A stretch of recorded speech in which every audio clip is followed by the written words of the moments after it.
Hello everybody, welcome to a new video. My name is Evi and I read books.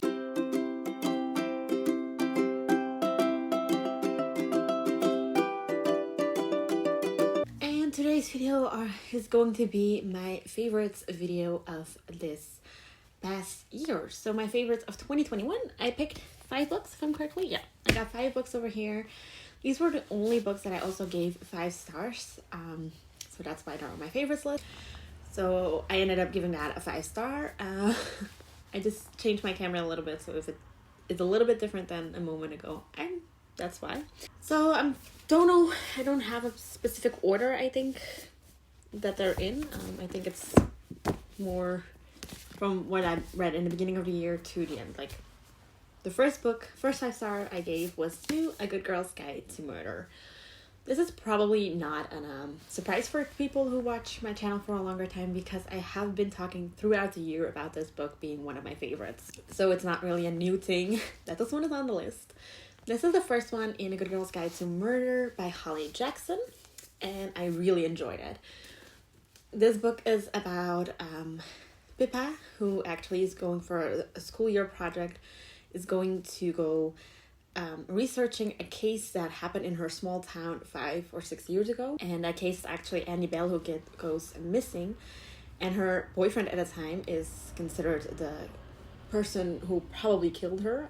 Because Sal, her boyfriend at the time, is also committing suicide in the same time period. Pippa is actually looking for if it's true or not and why. And Pippa does this like a little murder project for her last school project from high school, and she decides that maybe Sal wasn't as guilty as the entire all the people think. This was amazing. I have read the prequel to this, Killjoy, and I have also read the sequel to this, A Good Girl, Bad Blood. I haven't finished the series yet because there was a 3rd book, As Good as Dead, but it wasn't translated. It was translated, but when I wanted to buy it, the hardcover edition wasn't there yet. I don't mind mixed matching covers, but if I can, I try to match them, and I have hardcovers from the first and the second part, so it only seemed right to also have a hardcover version of the 3rd one. So I'm still waiting to get that, and well, I just suck at buying sequels and continuations in series, so maybe I should have made that a goal. I remember when I finished this book, I was supposed to meet my friends that evening, and I literally told in our group chat, guys, I know I'm always early. I'm the person who's standard, 5 minutes early. Right on time was, late for me. And I was like, guys, I may be late. I might be running late, a lot, because I need to finish this book before I can go, and I'm sorry. Well, my friends know I'm a big book lover, so they didn't mind that much. And I ended up finishing at the right time, so I could just go and actually be somewhat on time, actually. This book is a YA murder mystery, and it's a bit mixed media in it, and it really reads so quickly. I do have to say, if you like Truly Devious, you might like this one, because I love Truly Devious, and I also love this one. So it's similar, murder mystery vibe, girl who tries to fix an old case or an old case who is allegedly finished. It's through some interviews and stuff writing prompts of over here.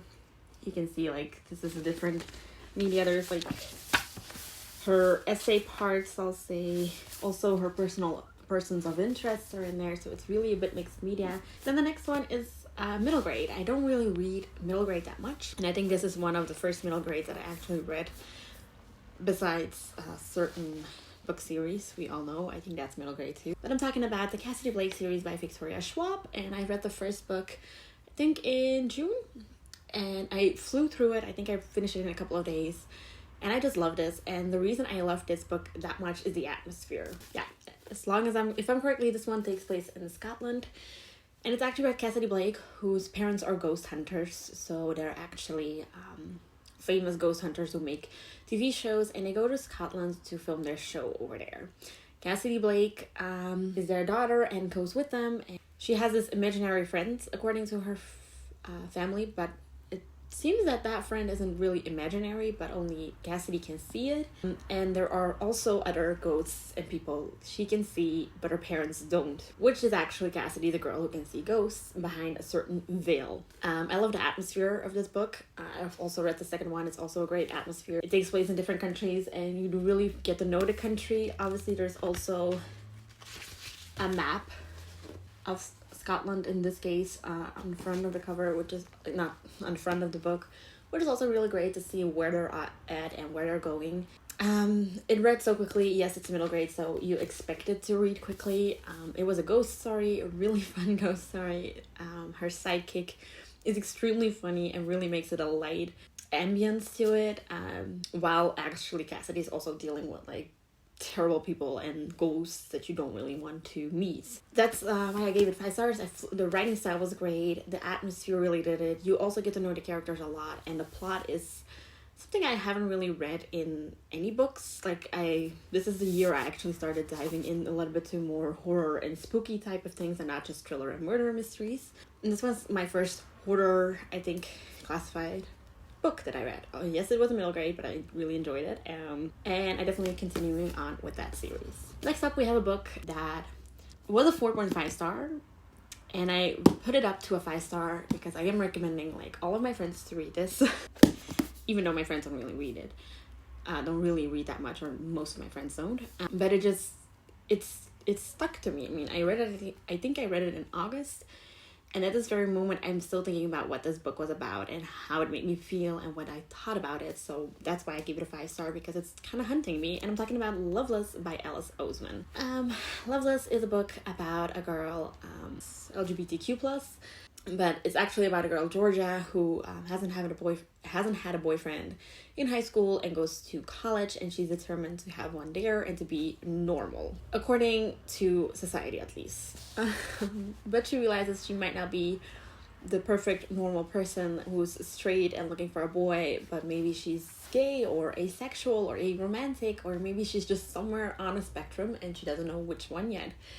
And that's what this book sort of is about Georgia finding out what her normal is, I'll say. The reason I gave it a 4.5 in the beginning was because I was so frustrated with Georgia, who was trying to be this normal person, which in my opinion, everybody is a normal person. Doesn't matter what your sexuality is. So I got frustrated by her because she was like, oh, I need to fall in love with this boy. Please make me fall in love. No, fall in love. And I'm like, yeah, but if you don't want to fall in love, it's also okay. Like, you don't need a boyfriend to be normal. I know society thinks that normal is still straight relationships with like kids and houses you bought, and it's just frustrating. Let's just say that. Like, I'm a type of person who thinks differently than Georgia does in the beginning and the middle of the book. And I'm the type of person who is like, I like your personality. Like, to be your friend because of your personality and not because of your sexuality. And that's actually the reason I gave it, in the end, a 5 star. Because yes, I was frustrated and mad at her. And sometimes I really have, like, shut up, Georgia. But it makes me mad because Georgia is actually the society that we're living in, who still somewhat thinks the way Georgia was. Like, I'm not normal because I feel different, or I don't have the same things that people consider normal. So that's why I gave it a 5 star, because I think that's somewhat that Alice Oseman probably intended to make you mad. Or at least I hope she did, because it made me mad in a good way and made me frustrated in a good way. And I wanted to be Georgia's friend, and I wanted to be able to tell her, like, you know what? Come in our friendship group. You're welcome no matter what sexuality you are, no matter what type of person you are, you're welcome. And I hope to meet some Georgia one day to be able to say that in real life, because I know it's weird to talk about fictional characters that way. But you guys are book lovers probably if you're watching this, so you'll understand me. So that's why I give this book 5 stars, because I loved it and it made me mad and made me, I mean, currently when I'm filming this, a friend of mine is reading this one, well, on the library edition. She's reading because I told her to. She was asking me for some book recommendations, and this was one of the first books that I recommended to her. Like, it might be a little bit frustrating, but you need to read this. So it messed me up. And talking about books that messed me up, these 2 books both messed me up, but in the creepy, spooky, horror type of fun way, I'll say. And the next book is Mexican Gothic by Silvia Moreno Garcia. I kind of match with the cover. That's fun. This book, I did not expect it to be messing me up and loving this so much. Like I said, this was the year I got more into horror and gothic and less into the murder mystery thriller types. It was a good year. Like, there are 3 horror type of books on my list, which is a good thing. This book, I read it on ebook first, but I had to have it physically. Obviously because it's a favorite. But this book was so weird and so gruesome and so ugly, and a lot of trigger warnings. Like, look them up, please, because there are a lot of trigger warnings in this book. Like, I think rape is one of them, gore, a lot of stuff. Sexual assault, assault, I think, in general is also one of them. This book is actually about socialite Noemi, who goes rescue her newlywed cousin. She receives a letter about her newlywed cousin, about like this frantic doom that's happening, and Noemi is actually deciding to go to High Place, the place where they live, to help and rescue her niece, or to see if she's actually really going crazy or what is going on there. But while she's being there, she realizes that the people who live there aren't really normal old miners and rich people, but there are actually something really weird going on in that house. And she's doubting if her cousin is actually doubting if her cousin is actually going crazy, or that maybe they're poisoning her, or that the house is doing something to her. She's not sure, but something weird is going on in this house. She's not really allowed to go outside of the house without like supervision. It's so weird. And when I was reading this, I think the first half of the book, I was like, oh, it's a good book, it might be a 4-star. But then like this certain plot twist came, and I was like, oh my god, I need to read more. I was disgusted in gory and frantic and weird ways, but in the end, I also really want to reread it already, and I have read it in October, so it might be a bit quick to reread the book. But like I said, it was gore, it was gruesome, it was... I did not know. Like, when I read this, I was like, yeah, something is happening. Probably her husband is like murdering her, but like the gore and the gruesome things that came when that plot twist came, I was like not expecting them, and it made it so good. I know when a book is a 5-star, when I'm like bothering other people who are not even readers with my reading stuff. I think I did that for like almost every book. I think the only book I haven't bothered, I have one friend that he doesn't mind that if I just send him random stuff about books. He doesn't read those books, but he's okay with listening to my blabber about it. But I think only City of Ghosts is the one book that I haven't really talked to him about. All the other ones I have sending him messages, voice messages, doing everything, like telling him like, oh my god, what is happening with me. And that's mostly when I know it's a 5-star read. Silvia Moreno Garcia has a really nice writing style. Like I said, it was gore and it was gruesome, but I enjoyed it so much. I mean, I don't get scared that quickly, or I mean, I already watch horror movies and thriller movies when I was pretty young, actually too young to watch them, so maybe not really allowed to watch them actually. But I love those type of books and movies. I realized I do like horror, and I definitely want to read more of Silvia Moreno Garcia because that was amazing. And then the last book I got is a book that literally gave me a nightmare. I read like 1 or 2 chapters of this book right before I went to bed. One of those chapters were something about like an antique closet, who like people came out of that closet, and I was like, what? Because I do own, like, most of the furniture that I have is I bought myself, like all the white furniture I have actually.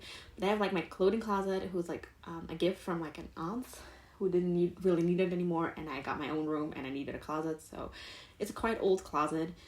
And definitely once I move out here, once I find an apartment and I move out, I'm not taking that closet with me, obviously. But it's a quite old closet, and it doesn't even lock that well anymore. So I remember reading those couple of chapters right before the bed, fell asleep quite quickly, and woke up in the middle of the night, like 3 o'clock or something, scared, and had a nightmare about somebody opening up my closet, opening up my doors, and somebody being in my room.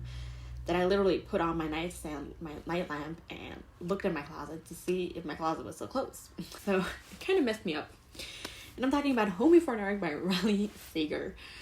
I did say after that nightmare, I think it was just my brain overworking and trying to because I had a lot of different dreams that night. So I think my brain was just working through everything that happened the past couple of weeks, and in combination with like a scary book, it probably just made a really weird nightmare. This book is actually about a girl called Maggie who used to live in a mansion called Bainbury Hall when she was like 5 or 6 years old. Her father actually wrote a book about all the scary things and the ghosts and the people she encountered in that house. So there is her dad's book, which she doesn't really believe in, because obviously it's like ghost stories and people seeing and like weird things happening. And she's like, yeah, I did not live in a haunted house. I probably just lived in a big mansion, and my dad made it a haunted house. We, for some reason, moved out of there a year later, or a couple of months later, actually. And it's not haunted. Her dad also sold that house until Maggie's father dies, and that's actually the beginning of the book.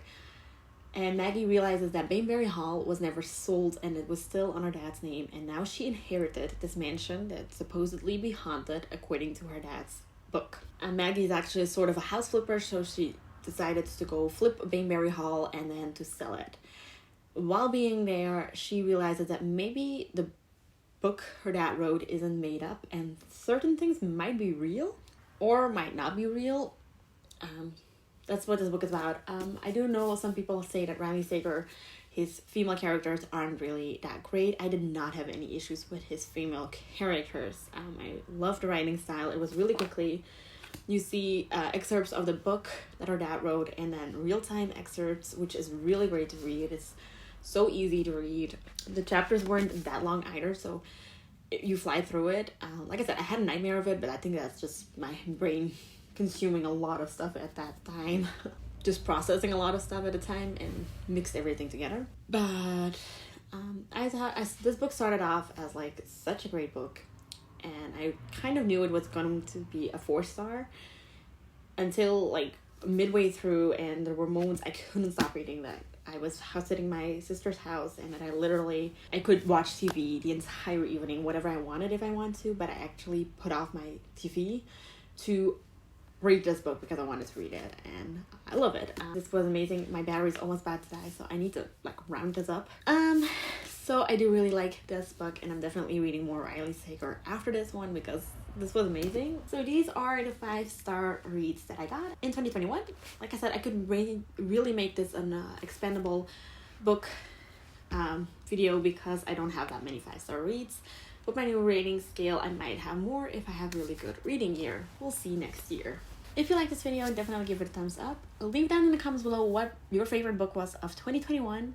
If you want to see more of me, hit the subscribe button, and I will talk to you soon. Bye!